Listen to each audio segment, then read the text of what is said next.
esta materia y vamos a ir a la segunda, mejor dicho, a la segunda parte de la clase que di anterior, pero ustedes tienen allí desde la hoja del bosquejo anterior que dice parte uno, que es la teología reformada.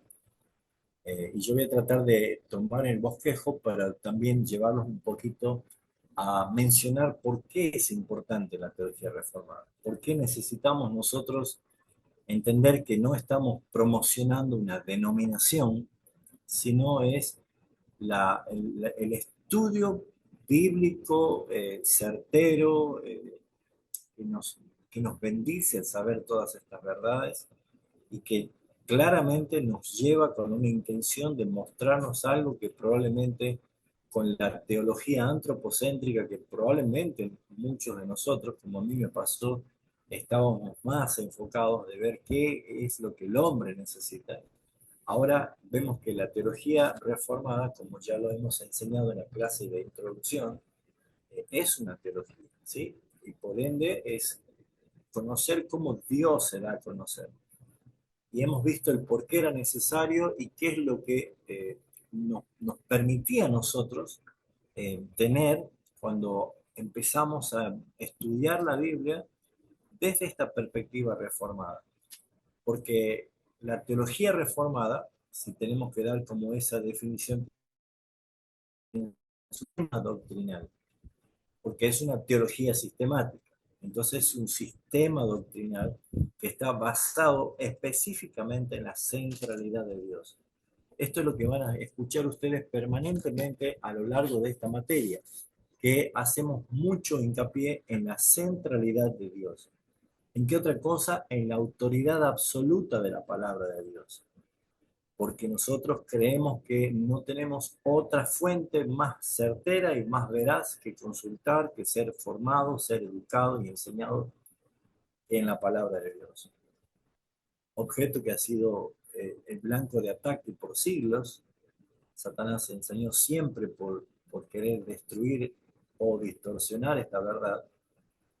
Pero como hemos visto la clase pasada, toda esa historia de lo que ha sido justamente la historia del cristianismo desde Jerusalén hasta el día de hoy, y hemos visto cómo Dios siempre ha cuidado que su antorcha no se apague, eh, utilizando a hombres consagrados, a, a personas, teólogos, obispos, personas que han sido realmente consagradas y comprometidas para defender justamente la distorsión que se había hecho con la teología. Por eso es que la teología se había deformado.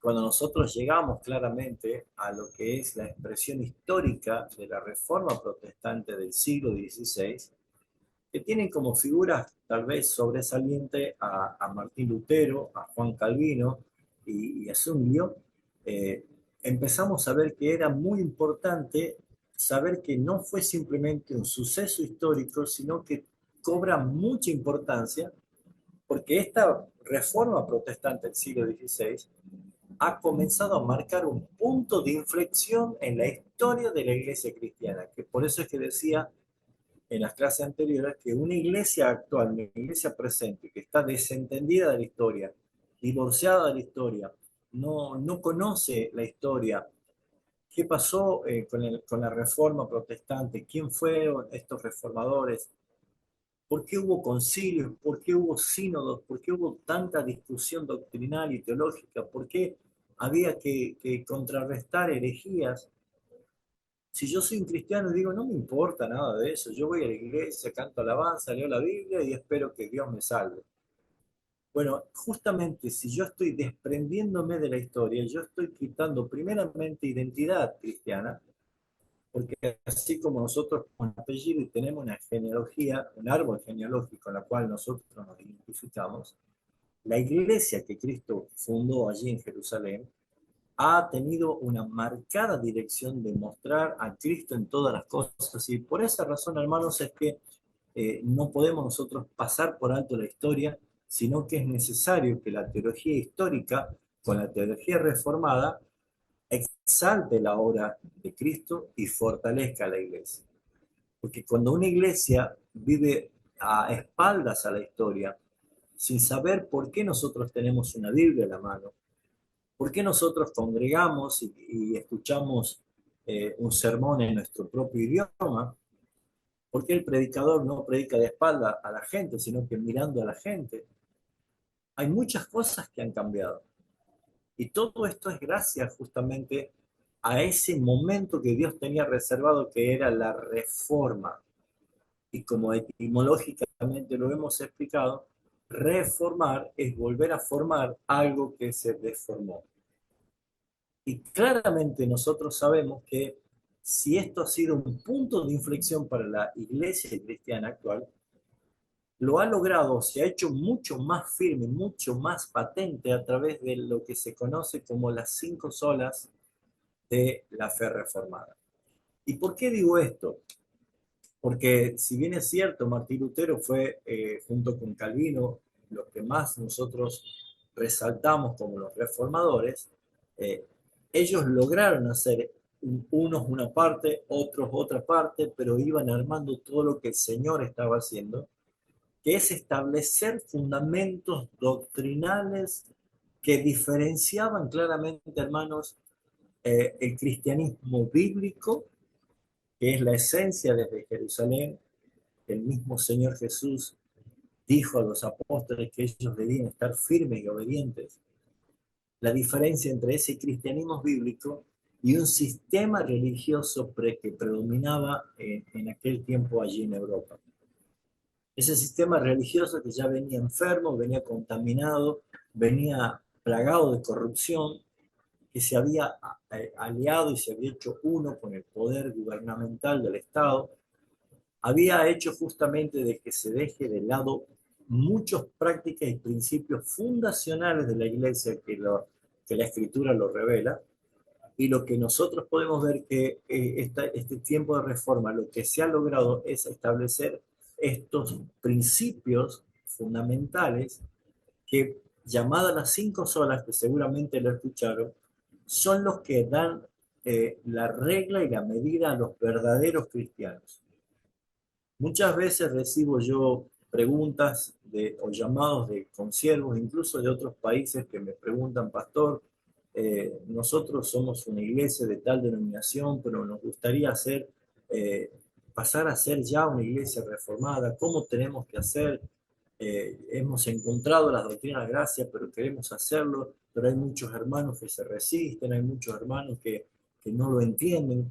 Entonces, como dije en la clase pasada, lo que es la transición, no es los cambios bruscos no son correctos o buenos, sino que Dios es un Dios de transición, y expliqué, está en el video anterior, lo que fue el diseño de las 4 estaciones, ¿sí? 2 estaciones definidas y 2 estaciones de tránsito. Las estaciones de tránsito nos preparan para la estación definida, y eso nos muestra que Dios quiere que nosotros vayamos transicionando para que se vaya aplicando con el criterio del entendimiento de la palabra, como uno de los reformistas que ve en la Biblia fue Esdras y Nehemías, y especialmente cuando Esdras lee la palabra, como ellos lloraban y se compungían porque entendían lo que se les había enseñado. Entonces, estas 5 solas, no puede haber ningún cristiano verdadero en el mundo que no esté de acuerdo con estas 5 solas. Entonces, esta es la mejor forma que, si usted quiere ir llevando en transición a su congregación a que empiece a abrazar las doctrinas de la teología reformada, bueno, comience por estas 5 solas, porque vuelvo a decir, no puede haber un cristiano verdadero que no acepte o que esté en contra de estos 5 solas que aparecen como distintivos de la iglesia reformada a través de este momento de la reforma protestante del siglo XVI. Y allí está mencionado solo la escritura, sola escritura, ¿sí? ¿Qué quiere decir? Somos cristianos solamente de la escritura. Reconocemos la palabra del Señor. ¿Por qué? Porque la Biblia es la única autoridad infalible en materia de la fe y de práctica, porque en el contexto de las tradiciones humanas que a menudo se elevan a nivel de la escritura, incluso algunas sectas o religiones han superpuesto o han puesto por encima de la palabra del Señor sus credos o sus catecismos o sus doctrinas extra cátedra, tal vez algunas tradiciones o filosofías metidas dentro del concepto de espiritualidad, ha hecho justamente de que se vea la escritura opacada o quitada de lado, y por esas razones que nosotros vemos que en este choque del contexto cultural o tradicionales que se ven muchas veces, la escritura ha cobrado el principal protagonismo a través de la Reforma protestante, porque proclamó justamente que la palabra de Dios es suficiente y es suprema. No necesitamos ninguna otra cosa más.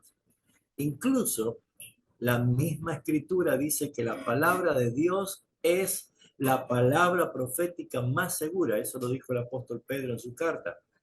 Así que tampoco necesitamos nuevas revelaciones, tampoco necesitamos voces de profetas ambulantes que pueden andar actualmente diciendo, Dios me ha dicho, tengo una palabra para tu vida.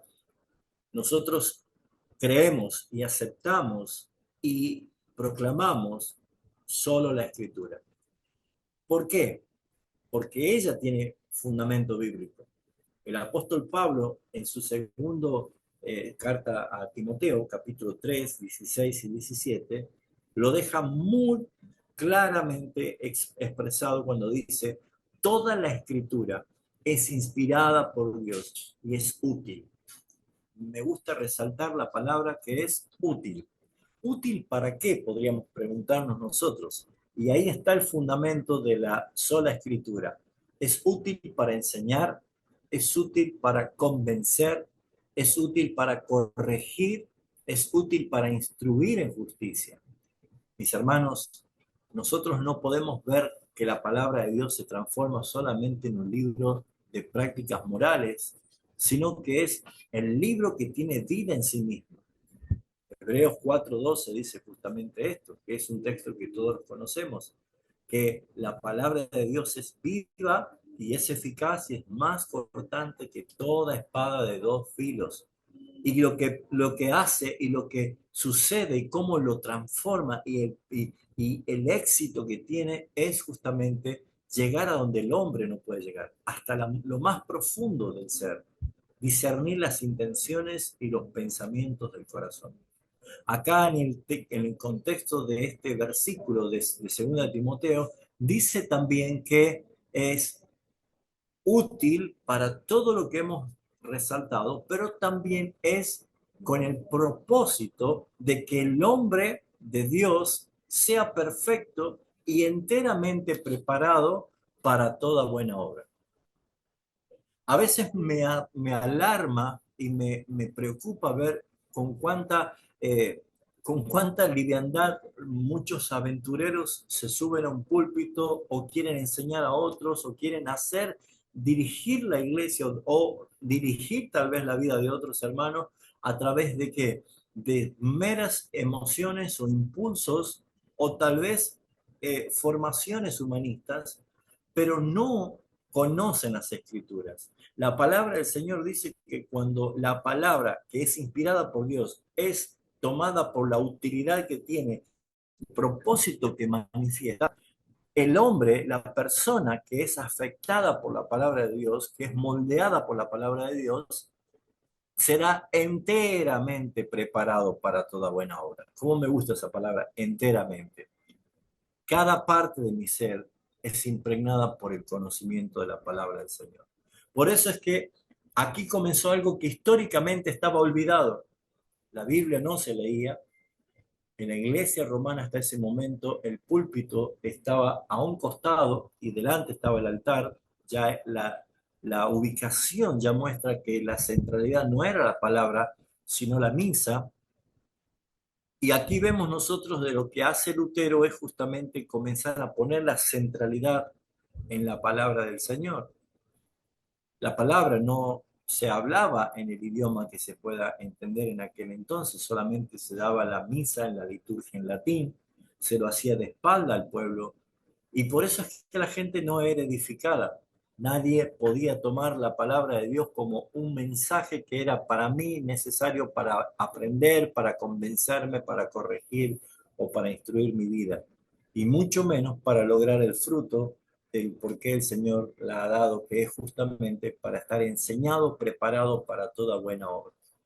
Así que claramente este principal punto y este primer punto que resalta acá, solo la escritura, es justamente lo que ha hecho esta importante tarea de la reforma protestante y que es lo que hace la teología reformada.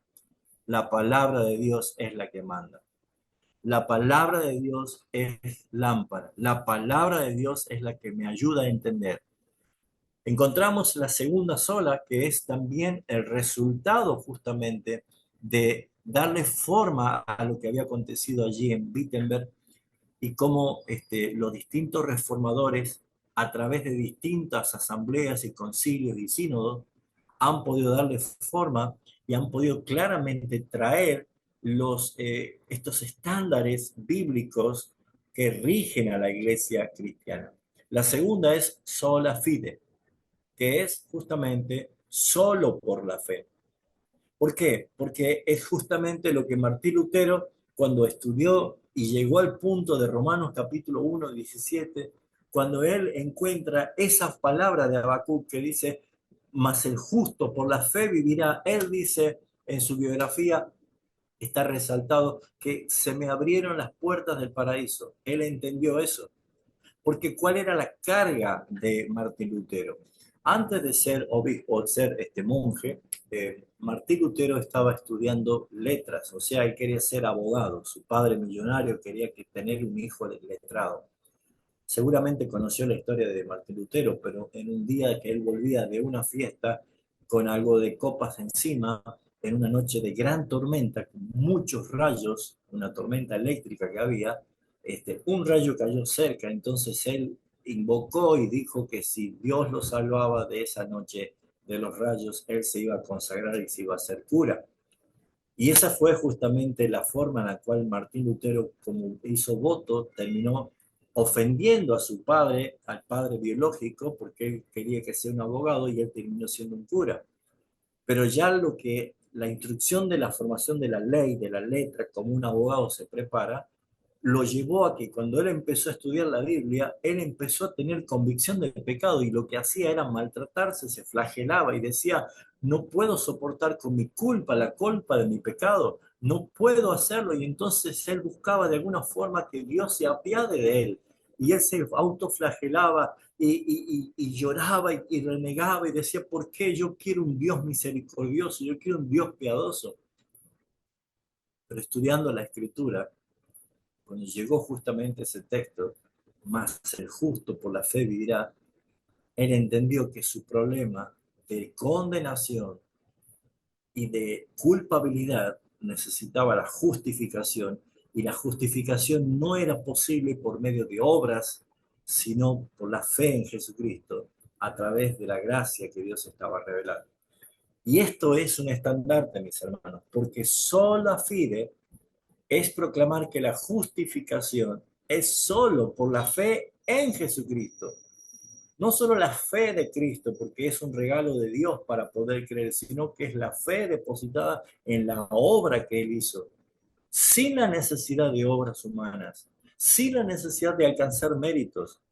Y lamentablemente, hermanos, cuando estos principios no están vigentes, conocidos y sabidos en la iglesia local, todavía hay muchos cristianos verdaderos, genuinos, que no pueden disfrutar del gozo de la salvación porque la culpabilidad todavía la sienten encima y no encuentran realmente lo que es el sentido de la justificación. Por eso es que hay tantos cristianos que intentan hacer cosas para sentirse libre de la culpa. Pero ese es el error más grande, porque es llegar a pensar que necesitamos hacer obras humanas para alcanzar la justificación. Y lo que nosotros vemos que Pablo en Romanos capítulo 3, versículo 28, hace referencia a esto, diciendo, concluimos pues que el hombre es justificado por fe sin las obras de la ley. Cada uno de estos puntos, porque estamos estudiando introducción a la teología reformada, son puntos para desarrollarlo clase por clase, si usted lo desea. Yo lo que estoy haciendo es dar una introducción a todo lo que es la materia de esta teología reformada, pero que en cada uno de esos puntos podemos estar clases enteras. Pero yo solamente quiero que usted empiece a ver que hay detrás de cada uno de estos puntos grandes y profundas y eternas y gloriosas enseñanzas. Que le animo a usted a que cuando uno prueba algo exquisito y quiere seguir comiendo, vuelva otra vez a buscar en la palabra del Señor todo lo que dice de cada uno de estos puntos. La tercera sola es sola gratia, que es justamente solo por la gracia.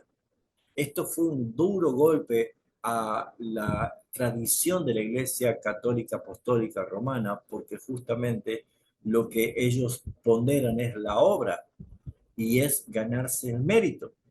Y nosotros vemos acá que la salvación se transformó como en un don gratuito de parte de Dios. Dios, valga la palabra, regalando la salvación, porque es un regalo. La palabra don significa regalo. Y lo que vemos nosotros que solo la gracia es glorificar el gesto de amor, la expresión de amor y de misericordia de parte de Dios al regalarnos sin costo a nosotros, porque hay quien pagó el costo de nuestra libertad y es Jesucristo, pero para nosotros fue gratuito el regalo de Dios que es la salvación, pero no algo que el hombre pueda ganar por sus méritos.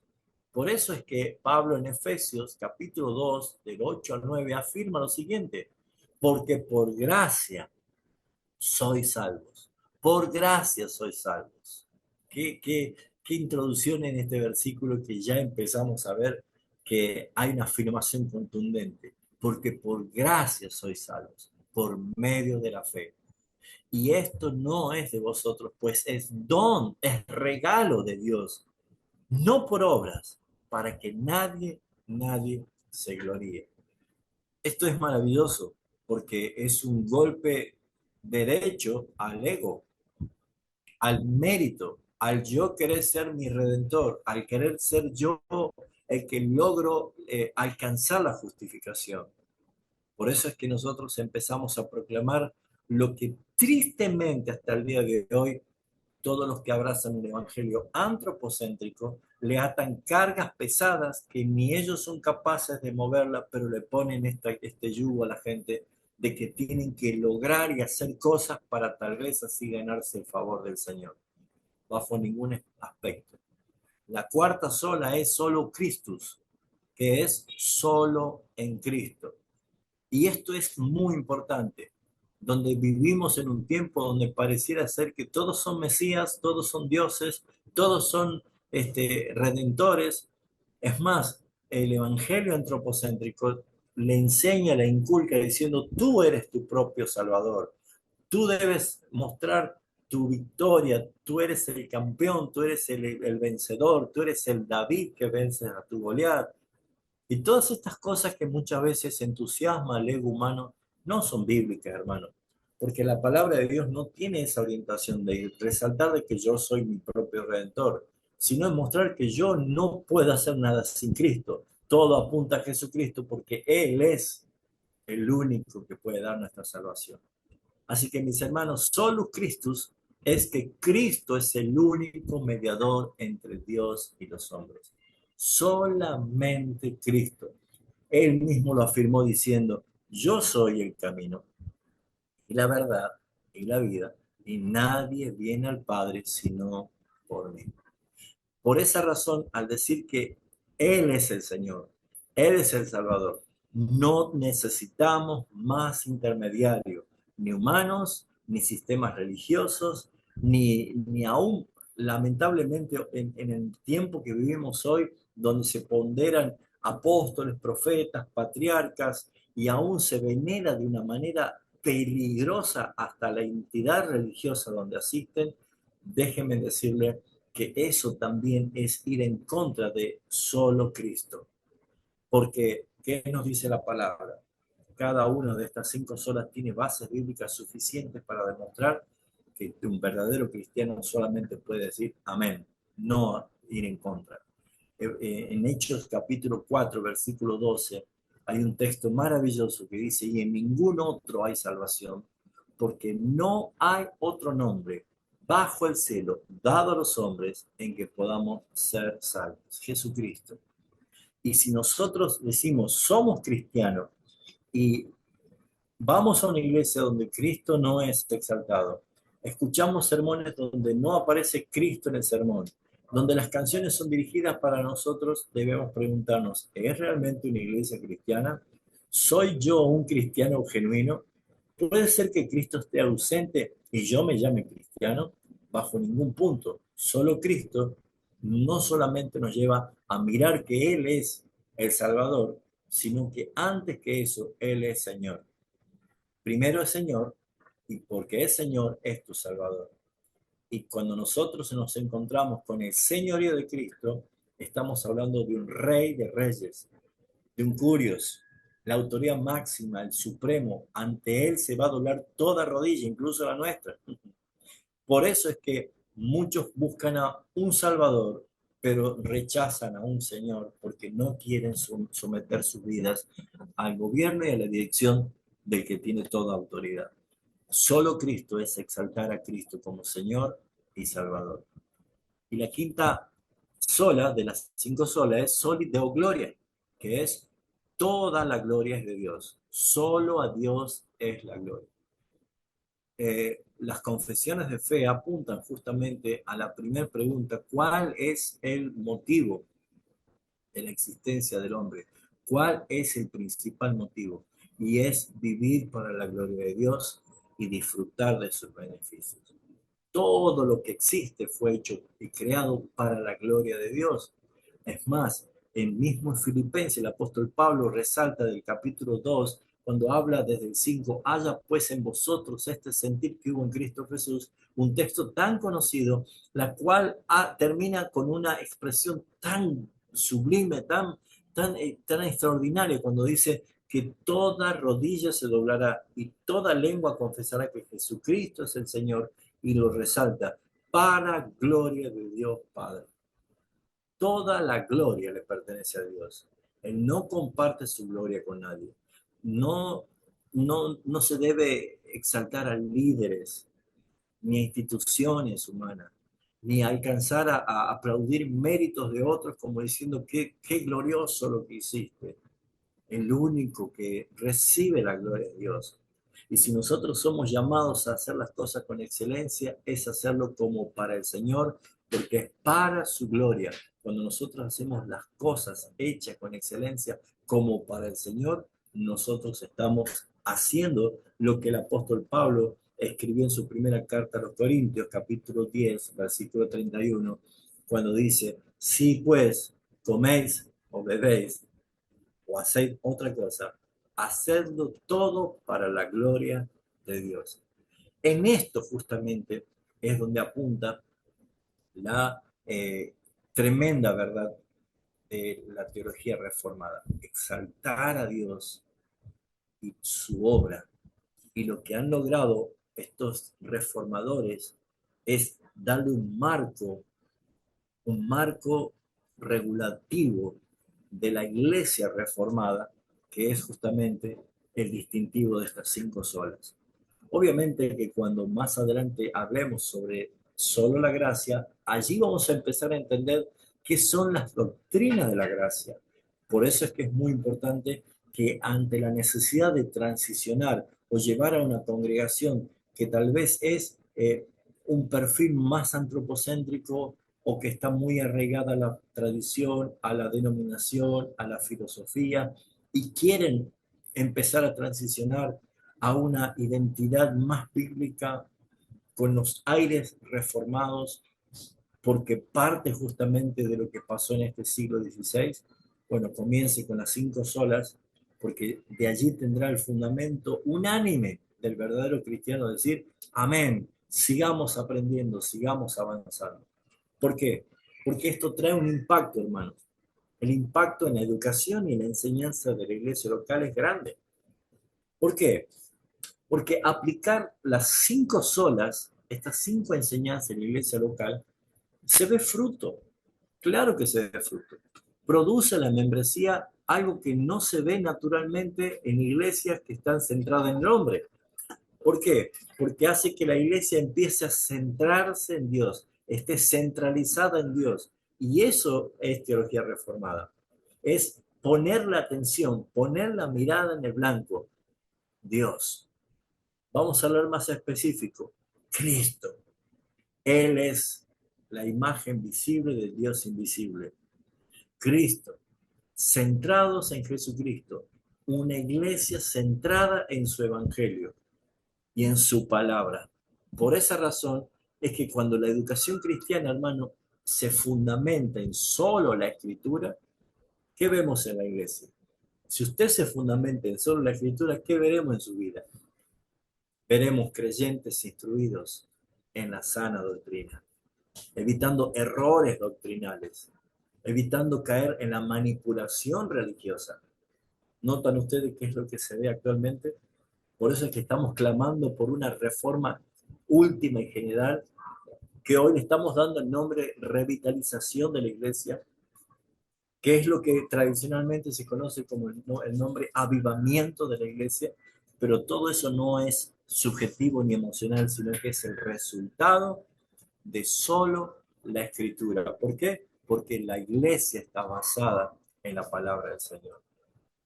También vemos nosotros que la enseñanza que sale de la escritura y que nos hace ver y abrazar y creer lo que es solo a la fe y solo la gracia, estamos llevando al creyente a que pueda enfatizar la necesidad de depender completamente de Dios para su salvación.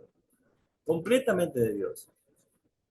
Cuando Jesús decía en Mateo 24, una de las señales de su venida es que habrá muchos falsos cristos, y esos cristos están haciendo referencia a redentores, mesías, personas que dicen yo puedo salvarte.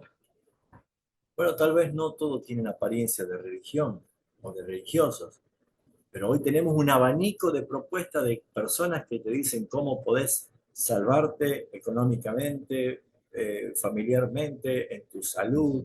Todos tienen técnicas, todos tienen pasos. Hoy estamos viviendo en relación de un mundo virtual donde el algoritmo te va a bombardear permanentemente lo que vos tal vez por casualidad buscaste algo. ¿Cómo quitarme el dolor de cabeza? Pues entonces vas a tener todos los mesías salvadores de cómo sacarte el dolor de cabeza.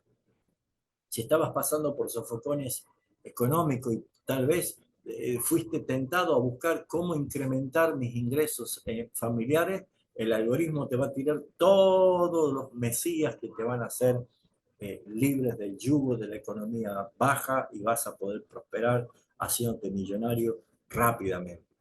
Si estás teniendo algún problema de salud y querés consultar a un médico de la web, vas a tener todos los médicos que son tus futuros redentores y tus mesías en el área de salud. Como verás, no hace falta tener el atuendo de religión para ser engañados por los falsos cristos. La palabra Cristo hace referencia a los mesías. Y el Señor Jesús dijo claramente cuál es la característica que Él justamente nos da. ¿Cuál es la diferencia entre los falsos cristos y el verdadero Cristo? Que los falsos cristos todo lo hacen con el fin de negociar contigo y tener de vos tu dinero. En cambio, Cristo, su salvación, es por gracia, es un regalo y es por medio de la fe.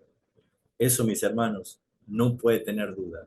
Por eso es que cuando la iglesia enfatiza la necesidad de depender completamente del Dios para su salvación, eliminando cualquier confianza en el mérito humano o alternativas humanas o esos atajos que pareciera ser que son providenciales, pero lo único que te hace es llevarte a las ciudades de la confusión, a esa Babilonia reinante, para que creas que estás haciendo, ganando tiempo, ganando prosperidad, ganando salud, ganando cualquier cosa, y lo que estás haciendo simplemente es desviarte de la verdad. Por eso es que la teología reformada no solo te lleva justamente a que sea la palabra la central en tu vida, sea solo por gracia, solo por fe, sino que también te encuentres con el Redentor que es Cristo Jesús. Asegura justamente que toda enseñanza apunta a Cristo. Todo. La Biblia no habla de ti ni de mí. La Biblia lo que hace de nosotros es mostrar nuestra incapacidad. La Biblia habla de Cristo. La Biblia señala a Cristo. Él es el único. Él es el perfecto. Y Él vino a tomar nuestro lugar. Así que lo que Él hizo, sus méritos son nuestros por la gracia y por la fe. Por eso es que resaltar que solo Cristo es claramente lo que a nosotros nos va a llevar a glorificar, porque toda enseñanza apunta a Él. Él es el centro del Evangelio. Él es el que va a ser el centro de nuestra adoración, el centro de nuestra canción. Él es mi respirar. ¿Por qué? Porque cuando la palabra me lleva a Él, no hay otra cosa más que descubrir que Él es mi verdadero tesoro. Y donde está tu tesoro, allí estará tu corazón. Por eso es que esto nos lleva a nosotros a poder evitar, hermanos, desviaciones que colocan muchas veces al hombre en el centro. O sea, a ver, ¿cómo surgió todo esto? Por el sufrimiento del hombre. Entonces, cuando el hombre sufre, cuando el hombre se siente pecador, se siente perdido, se siente sucio, se siente extraviado, se siente débil, todo lo que el hombre tiene, muchos de los que han dejado la escritura de lado, en vez de mirar en Cristo la solución, han puesto la mirada en la Biblia, pero con ojos o con anteojos antropocéntricos para ver cómo puede esa persona que está sufriendo recibir su solución. Eso no es el origen justamente o el motivo de la palabra. ¿Por qué? Porque lo que la palabra hace es mostrarme a Cristo. Entonces, claramente, cuando las personas empezó a sentirse tan a gusto de ser el centro de la reunión, de que todas las predicaciones van motivándome a encontrar mi equilibrio, a sanar mis emociones, a sanar mi pasado, a encontrar felicidad, a cuántas cosas más, ha visto tanto éxito que ha desplazado a Cristo, ha desplazado el Evangelio, ha desplazado la Biblia, y lo que se hace es un Evangelio antropocéntrico. Por eso es que al ver el resultado, entonces ahora empezamos a hablar del éxito, porque el marketing industrial y empresarial se apoderó dentro de la iglesia de esas técnicas. Entonces, ¿qué hizo la iglesia? Empezó a copiar estos modelos y empezó a poner marketing dentro de la iglesia. Hoy me entristecía tanto porque estamos en fecha de carnaval y lo que faltaba que tenga que ver lo vi, no sé en qué parte de acá de un país de Sudamérica, las iglesias, esas danzarinas de las iglesias estaban participando en los corsos de la fiesta de carnaval. Ya el nivel de apostasía es tremendo. Pero allí pueden haber hermanos que ellos no saben porque no se les enseña la palabra del Señor. No van a ver solo la escritura, sino que escuchan a esos engañadores que quieren trabajar con sus vidas como mercaderías. No les muestran la gracia del Señor, no les muestran el regalo de la fe que tienen y no ven a Cristo en esto. Por eso es que el resultado que lo que hacen esto, colocar al hombre en el centro, es que no hay gloria para Dios, sino que la gloria se la lleva al hombre. Por eso es que es importante la teología reformada, porque solo de Dios es la gloria. Inculca a la congregación una actitud de humildad, una actitud de adoración genuina, de postración, de proscuneos, es decir, tú eres, Señor, el único digno del reconocimiento de que todo lo que hacemos es para la gloria de Dios.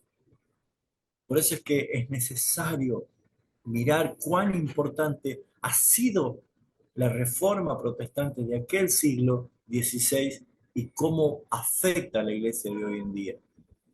Por eso es que además de esto, es educar a la iglesia con la palabra, porque es una educación basada en las verdades que ayudan a formar a los creyentes para alcanzar madurez, a ser capaces de discernir entre una sana doctrina y la falsa doctrina. A mí me da mucha pena ver cómo hay hermanos engañados tremendamente, pero cuando uno puede empezar a abrir los ojos y enseñarles a otros, muchos van a salir de esos lugares.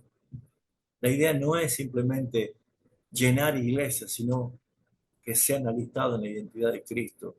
en un mundo donde el evangelio antropocéntrico exalta al hombre y minimiza la soberanía de Dios, la educación con esta teología reformada verán el resultado, hermanos, en las congregaciones. Aún hasta los niños, hasta los jóvenes, los adolescentes, se va a apoderar el temor, porque naturalmente estas 5 solas ofrecen un ancla firme en la verdad de Dios. Cuando se enseña esas 5 solas, créanme, hermanos, van a haber resultados. Porque ¿cuál es el contraste? ¿Qué pasaría? Vamos a jugar un poquito estos minutos finales que nos quedan. ¿Qué contraste sería? ¿Qué pasaría si no lo hacemos? Si no es el evangelio teocéntrico, entonces tenemos un evangelio antropocéntrico. Y el evangelio antropocéntrico ya sabemos que pone al hombre en el centro de la escena. La fe y toda obra de emoción y manipulación está impregnada solamente por ver qué es el hombre, lo que puede recibir o cómo puede realizarse. Busca el bienestar personal, busca el éxito, busca la prosperidad, busca la satisfacción de sus logros, y no busca la gloria de Dios. No busca la gloria de Dios. ¿Saben? Hace poquito se ha recibido uno de mis hijos. Y si hay algo que uno se siente es orgulloso. Yo tal vez no tengo el título universitario que podría haber tenido cuando antes nosotros simplemente era una forma de estudiar y formarnos con una carrera, pero hoy vemos a nuestros hijos que tienen sus títulos, sus logros con buenos promedios, uno se siente orgulloso. Y hasta dejamos que ellos salgan a la foto más que nosotros. ¿Por qué? Porque nosotros vemos reflejado en la alegría y en sus méritos lo que nos hace sentir orgullosos. Saben, hermanos, la glorificar a Dios cuando uno está haciendo las cosas para la gloria de Dios, no le roba a Dios el protagonismo. No quiere mostrarse simplemente para decir, ¿vieron cómo soy yo? Sino que ve lo que hace, lo que Él hizo en la escritura que está reflejado, y por esperanza lo que Él hará, y nos deleitamos diciendo, qué Padre amoroso que tengo, qué Rey glorioso que tengo, qué perfecta es la obra del Espíritu Santo. Pero si esto no está, en lugar de depender completamente de Cristo, este falso evangelio de justamente del humanismo, este esfuerzo humano de autoayuda, de experiencias subjetivas basadas mucho en emociones y no en convicciones, te aleja de Dios. Y muchos están caminando por un camino ancho, muy pernicioso, muy espacioso, pero que lleva a la perdición.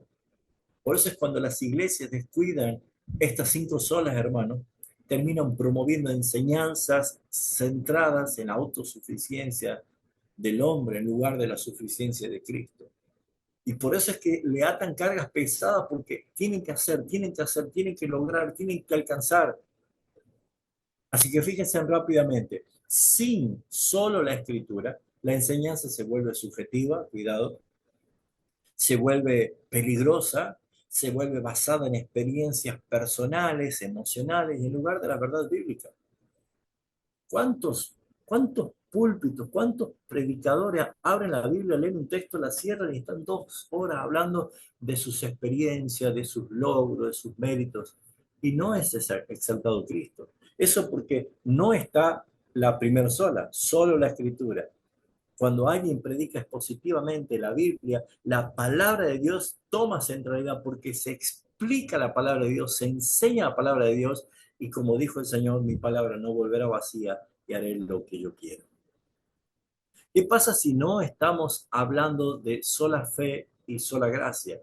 Pues es lo más peligroso, hermano. Se introduce un evangelio de obras que el creyente tiene que hacer a lo largo de su vida cristiana para ganar el favor de Dios. Desde poner mucha plata, desde hacer pactos, desde hacer ayunos extensos, prolongados, que gente incluso se enfermó y se murió, de hacer esfuerzos, de hacer sacrificios, méritos, o de sobrecargarse con actividades. ¿Por qué? Porque al no haber resaltado la gracia, muchos están con la carga de que debo hacer.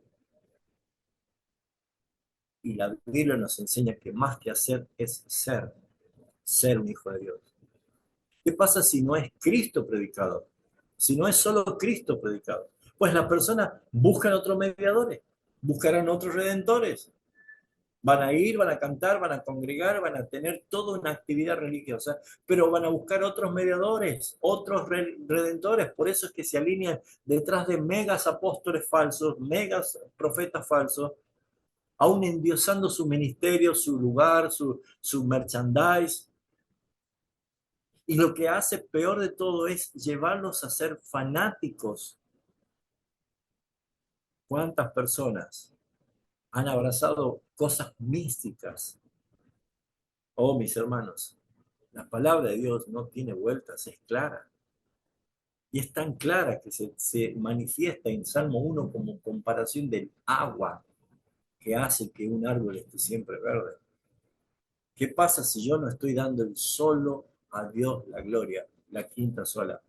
Pues el propósito en la iglesia cristiana se va a distorsionar, va a haber divisiones, va a haber guerra de egos, van a ver quién canta mejor, quién presenta su mejor libro, quién tiene su mejor iglesia, cuántos miembros tenés vos, cuántos miembros tenés vos, de pelearse por salir una tapa de un staff, de un lugar, de una revista.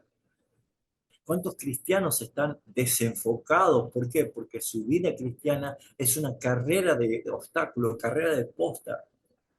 Hermanos, siempre vamos a decir que como cristianos nosotros no competimos con nadie. ¿Por qué? Porque Dios es el que da el crecimiento. Uno sembró, otro regó, pero Dios es el que da el crecimiento. Y si Dios da el crecimiento, buena noticia, hermanos, nosotros estamos en el nivel de madurez que Dios quiere que estemos. Así Él está contentado. Si Él quiere que crezcamos más, nos va a permitir que crezcamos más a través de la obra del Espíritu Santo, por medio de la palabra y de los medios de gracia que Dios ha establecido para que crezcamos. Pero una vida sin la gloria de Dios, o si no es para la gloria de Dios, una iglesia que no se reúne para la gloria de Dios, el propósito está totalmente desenfocado, distorsionado, porque van a buscar la exaltación personal en vez de buscar la gloria de Dios.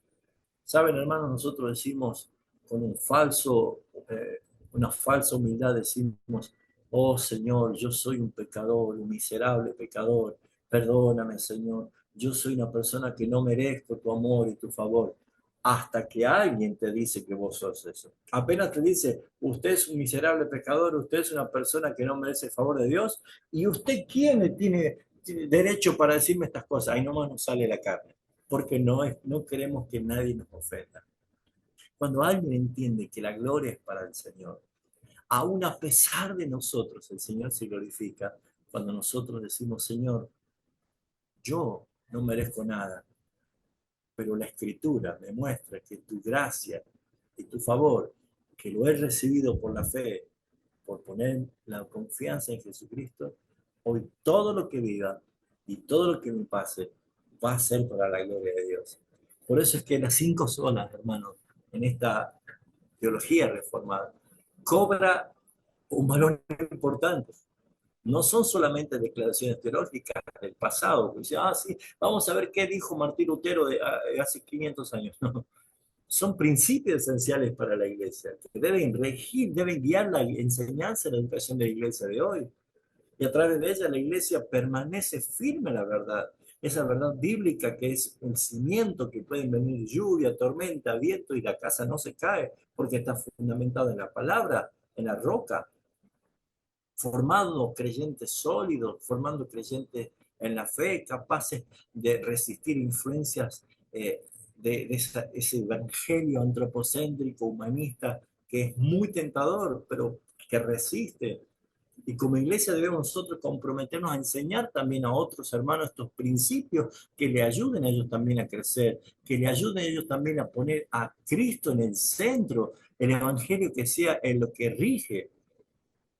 Por eso es relevante, porque responde a la religión antropocéntrica que pone al hombre en el centro, porque se recupera claramente la aplicación fin de la palabra de Dios y porque es un fundamento sólido contra el relativismo moderno que nosotros estamos viviendo hoy. Así que, mis amados hermanos, es tan importante que nosotros veamos que esto no es simplemente una materia o no es simplemente un conocimiento más, sino debe crear el apetito en nosotros, decir, Señor, ¿Cuánto necesito conocerte y sumergirme más en ti, más en tu palabra? Que el Señor nos bendiga, que el Señor nos ayude, que el Señor nos sostenga, porque Él ha querido que nosotros seamos los portadores de su gloria. Esta vasija de barro se ha llenado de la gloria del Señor, que es Cristo mismo, y nosotros somos frágiles. Por eso es tan importante tener esa seguridad de la obra de Cristo en nosotros, y como lo digo tantas veces, esa doble seguridad, que estamos escondidos con Cristo en Dios, es como una caja fuerte dentro de una caja fuerte. Estamos tan seguros, hermanos, que por más torpe que yo sea, no me voy a extraviar, no me voy a salir, porque ahí descansa justamente la soberanía de Dios.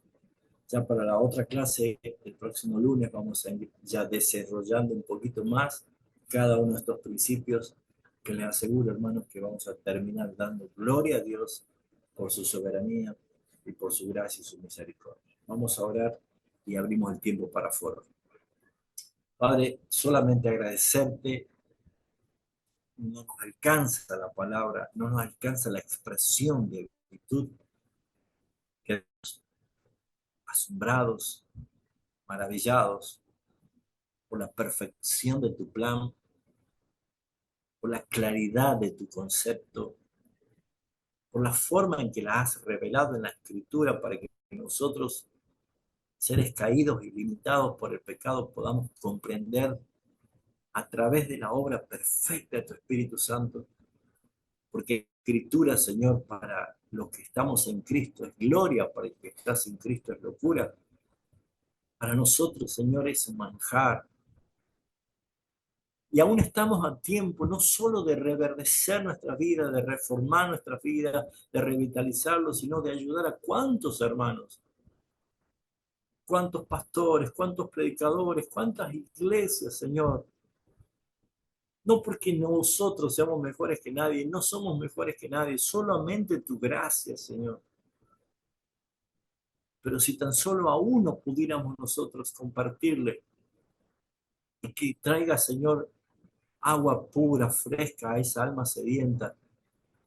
Oh, Señor, permítenos ser la respuesta de tu oración para hermanos en anonimato que oran y lloran esperando que sus iglesias, sus ministerios sean reverdecidos por tu verdad. Esto no es nuevo, esto tiene historia y más allá del siglo XVI, esto es bíblico, está en tu palabra. Y más que ser bíblico desde el canon bíblico, viene de tu corazón, Padre, de tu soberanía absoluta, de tu eternidad. Gracias, Dios. Gracias, Padre. Bendícenos en este tiempo. Y bendice a todos los que escuchan, Señor. Gracias por lo que incluso ofrendan y sostienen este ministerio para propagarlo más todavía, Señor, porque, Señor, hay tanta necesidad. Y te damos gracias por la misericordia de los hermanos, porque no queda en una vasija, sino que se transforma en ríos que fluyen para bendecir a otros también. Glorifícate, Señor. La gloria sea para ti en Cristo Jesús. Amén.